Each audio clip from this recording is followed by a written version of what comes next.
Hello, আমি শুভা মুখার্জি রাহা। আমি জয়তির কাছে ডায়েট করছি প্রায় ১ বছর ধরে।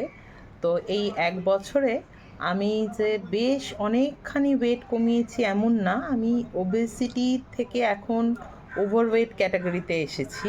সেটা শুধু জয়তির ডায়েটের জন্য।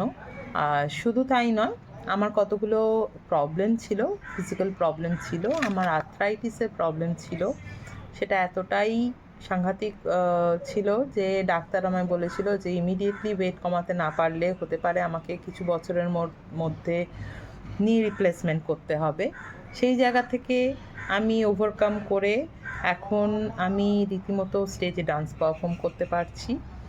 আর তার থেকেও বড় কথা হচ্ছে যে আমি ফিজিক্যালি, মেন্টালি ভীষণই ফিট এখন। আর জয়তির কাছে যা ডায়েট করে সবথেকে আমার যেটা উপকার হয়েছে, আমার প্রচুর ইঞ্চেস লস হয়েছে। আমার আম সমস্ত মানে ফিগারের যে মানে বাজে ফ্যাট অ্যাকুমুলেশন হয়েছিল, সেইগুলো সমস্ত এখন চলে গিয়ে এখন আমি মোটামুটি একটা আ ভালো শেপে এসছি। এটা সবথেকে বড় পাওয়া আমার। তো এই সবটুকুর ক্রেডিট আমি জয়তিকে দেব।